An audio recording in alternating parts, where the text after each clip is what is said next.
el régimen cubano, bueno, a los que les gusta decirle revolución, revolución, a los que les gusta decirle dictadura, dictadura. Eso es un tema sobre el cual hablaremos y hay una gran pérdida de tiempo en los debates en las redes sociales, si llamarle gobierno, si llamarle régimen, que a veces se nos llenan los comentarios de ese tipo de debate intrascendente.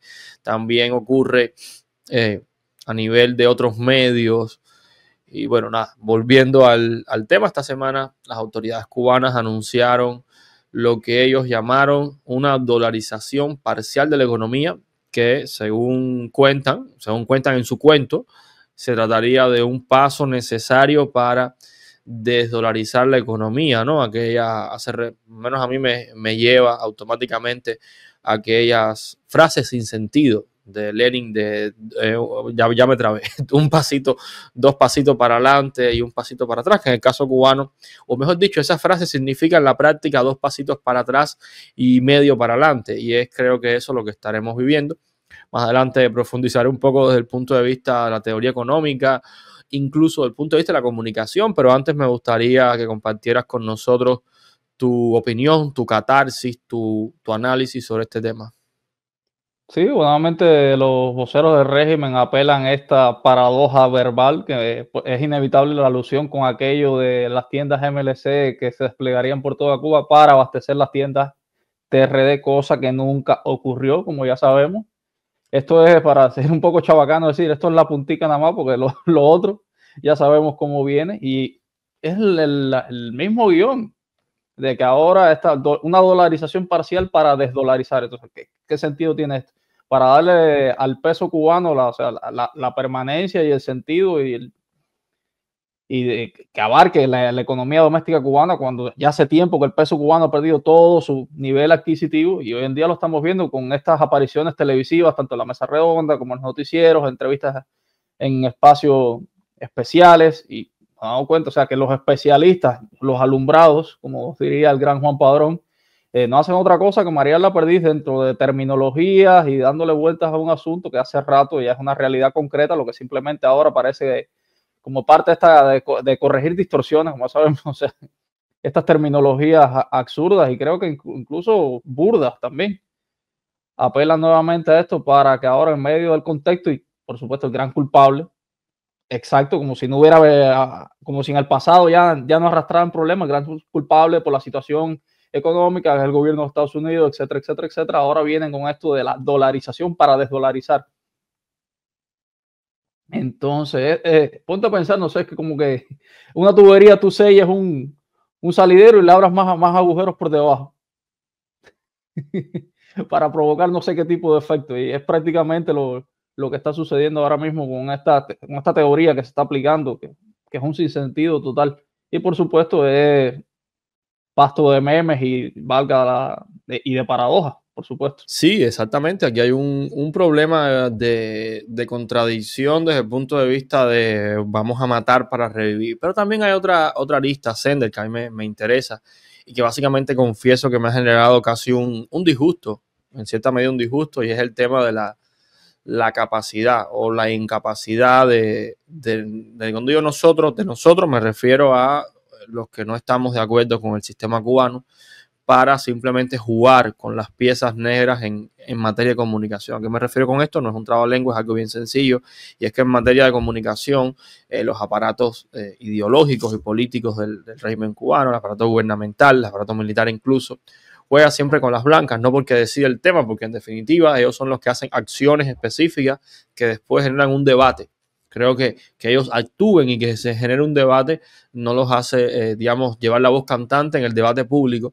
Lo que sí los hace llevar la voz cantante en el debate público es cómo ellos determinan cuál es la manera que debe abordarse un tema, cuál es el enfoque, cuál es la arista que hay que abordar. ¿A qué me refiero con esto?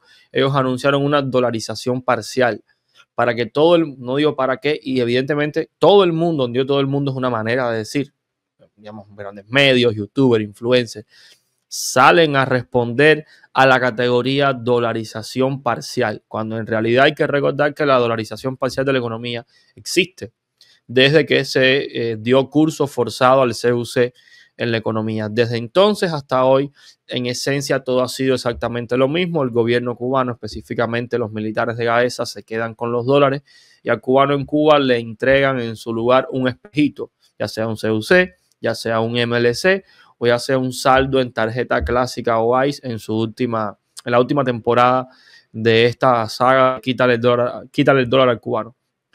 Entonces, no hay que debatir, o sea, sí hay que debatir sobre la dolarización, pero la cuestión es qué es lo nuevo aquí.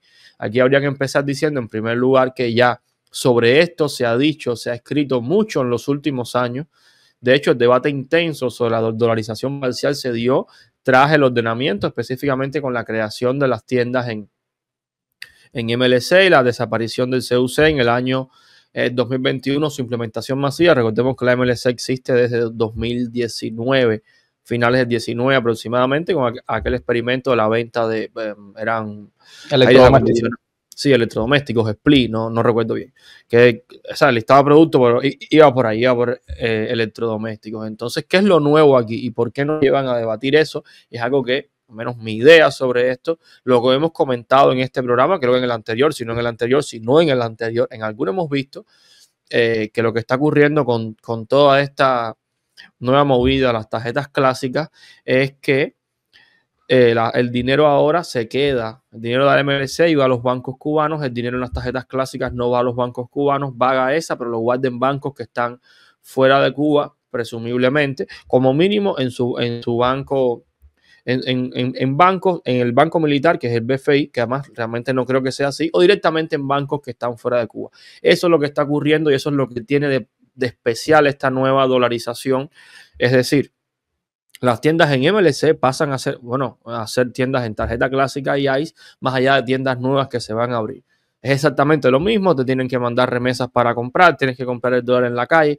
¿Qué es lo que cambia? La tarjeta. O sea, lo novedoso aquí es la tarjeta y lo que dio la campaña y el de comunicación y el engaño es que lo único que cambia es la tarjeta y nos ponen a debatir sobre el proceso viejo, cuando lo que hay que centrarse es en qué tiene de particular esta tarjeta y es lo que comentaba de que el dinero va fuera de Cuba. Por eso dominan el debate porque toman las acciones a las cuales respondemos y además dicen cuál es el enfoque. Evidentemente no es que no haya que denunciar, el problema es que cuando digo denunciar, cualquier variante, explicar, comentar, alterarnos también.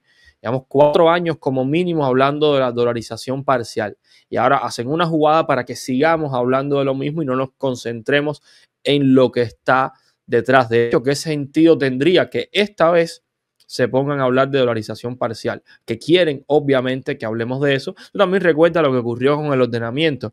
Hay que repasar en el tiempo y ver cómo todavía en el año 2021, que fue cuando inició el ordenamiento, todavía a mediados de año, el régimen tenía la propaganda oficialista, sus voceros, sus demagogos incluso, intentaban llevar el debate sobre la eliminación del CUC y la espera de ver los efectos de ese ordenamiento cuando ya Cuba estaba dolarizada, porque ya la red de tiendas en MLC se había desplegado por todo el país. Es decir, la política económica cubana siempre tiene un alto componente de demagogia y de maniobra de distracción. Todos nos concentramos en el debate del CUC. Hay que recordar cómo muchos colegas economistas generaron debates alrededor de cuál iba a ser la nueva tasa de cambio oficial, cuando el verdadero problema que venía era que iban a dolarizar nuevamente toda la oferta. Entonces esto no es nuevo, no es un descubrimiento ahora, suelen hacer esto. No voy a hacer la historia, pero hay muchos casos de cómo giran el debate hacia algo cuando en realidad es otra cosa lo que está en el trasfondo y es lo que creo que está ocurriendo con esto. Resumen, lo que está ocurriendo es la salida del dinero de las remesas de Cuba, dinero de las remesas que ya no va a la banca cubana, sino que se guarda directamente en bancos que están fuera de Cuba para garantizar una mayor libertad de los militares para el uso de esas remesas. Lo otro es lo mismo de siempre, que ya conocemos bastante. Sí, por supuesto. Aquí es la típica cortina de humo de despistar mientras el incendio real ocurre en otro lugar.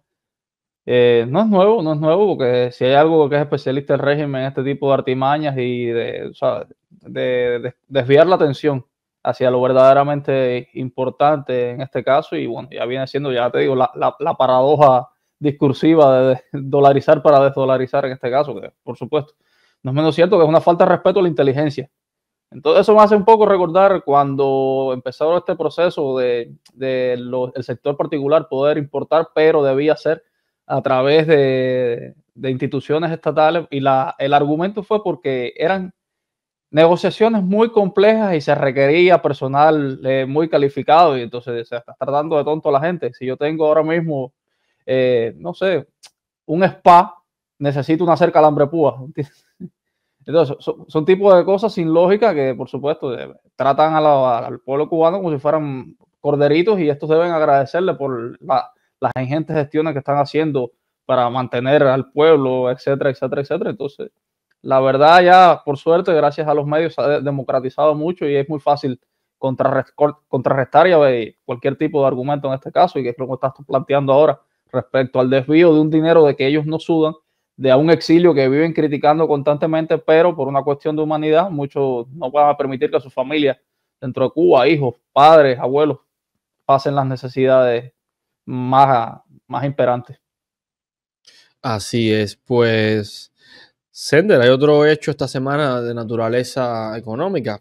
Por cierto, antes de cerrar este tema, me gustaría, bueno, eso te tocará a ti después en la postproducción, me gustaría sobre este tema de las tarjetas recomendar un texto mío que está en el toque, en la descripción.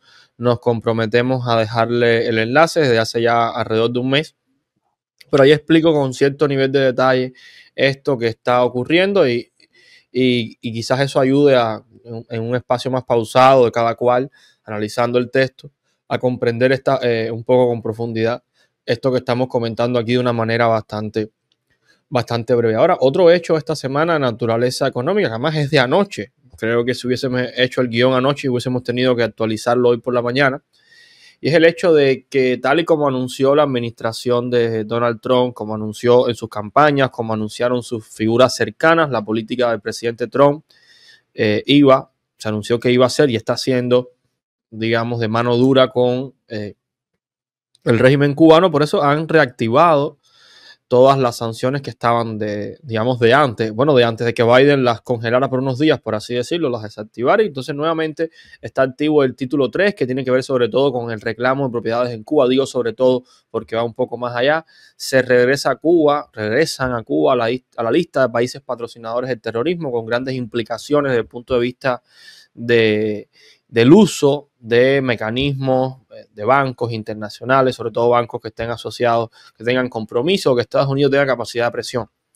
Y hay otro elemento que es el significativo, que es el interesante, pienso yo, que vale la pena debatir, que es que esta vez se incluye a Orbit en la lista de las empresas, de Gaesa que han sido sancionadas. ¿Y por qué incluso traemos esto? Y hay que recordar a los amigos que nos estén viendo, los que nos ven de siempre, que justamente en este programa Sender, tú eres el que más sabe, pero hace por lo menos un mes y medio, quizás un poco más, estuvimos recordando, digo recordando porque no fuimos nosotros los que lo descubrimos, estuvimos recordando el hecho de que sancionaron a FinCime y no a Orbit, que simplemente funciona como un intermediario, como un agente de FinCime. Cuando digo agente me refiero en términos económicos, que poco después de este episodio de nosotros salió el texto de el nuevo Herald, y que generó, digamos, la nueva polémica alrededor de Orbit y qué es lo que está relacionado con estas sanciones. Es decir, el proceso mediático que llegó a estas sanciones. No digo que seamos responsables, pero sí quizás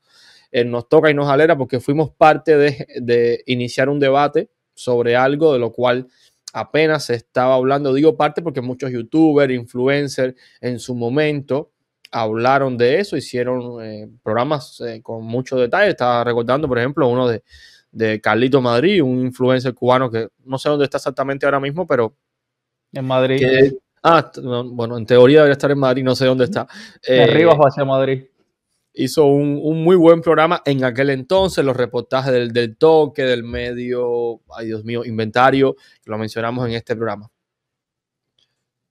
Sí, bueno, y esto por supuesto es otro golpe de contundencia, porque si algo que ha caracterizado los días, las primeras semanas del nuevo gobierno de Donald Trump es la celeridad con respecto a las medidas que va tomando. Ya vimos que prácticamente en cuestión de 2 o 3 días se firmaron alrededor de 200 decretos presidenciales, y en este caso, o sea, que prometió instaurar una nueva política de cero tolerancia con el régimen cubano, y esto viene siendo más, un argumento más, en este caso argumento no, sino una nueva medida, para ser preciso con lo que se quiere decir.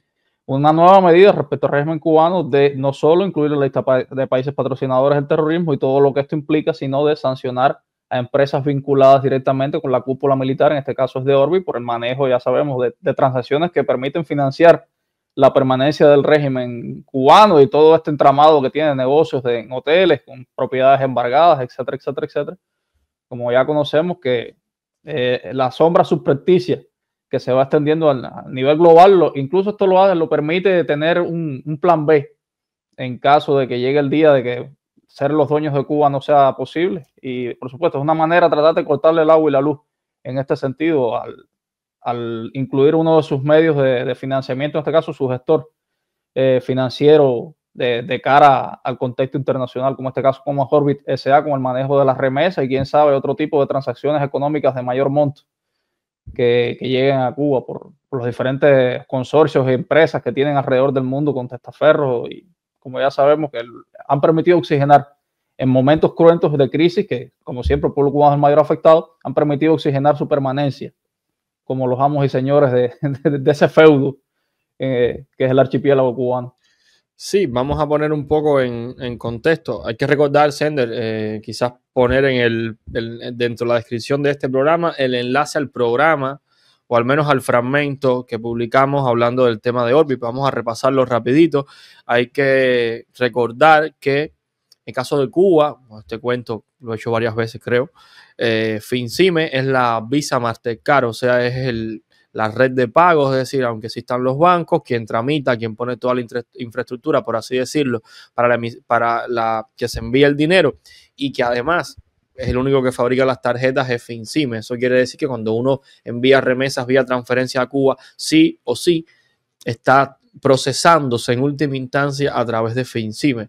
Gaesa creó Orbit, que es una empresa que no tiene una red de no es una red de pago, no tiene la infraestructura, la capacidad, simplemente funciona como un agente, como un intermediario comercial. Por tanto, cuando la Western Union opera con Orbit, Orbit simplemente es un agente, porque lo que está ocurriendo en el fondo es que sigue siendo FinCime la red, el procesador de eso. Y esto quizás pudo haberse evitado si los encargados de estas revisiones hubiesen profundizado y se hubiesen dado cuenta que Orbit no era propiamente una red de pago, sino solo un agente comercial. Ahora, con esto también hay un trasfondo que al menos a mí me resulta interesante y creo que es lo que habría que debatir, o sea, más allá de la gritería, ¿no? Que se puede generar, incluso el debate moral que me parece imprescindible, que lo hemos tenido en este programa, hemos mencionado algunas de estas ideas de hasta dónde somos capaces de llevar nuestro deseo de acabar con el régimen. Estamos dispuestos a una economía que ya está destruida completa y casi totalmente, darle el empujoncito que falta para que la gente tome las calles. En pocas palabras, estamos dispuestos a sacrificar más de lo que ya el régimen ha sacrificado a nuestros seres queridos para terminar con el régimen propiamente, con el sistema. Es un debate moral. Ahora, independientemente de eso, hay una cuestión acá de primer orden desde el punto de vista económico que quizás valga la pena debatir, al menos para quienes estén interesados, y es el hecho de hasta qué punto esto va a ser efectivo.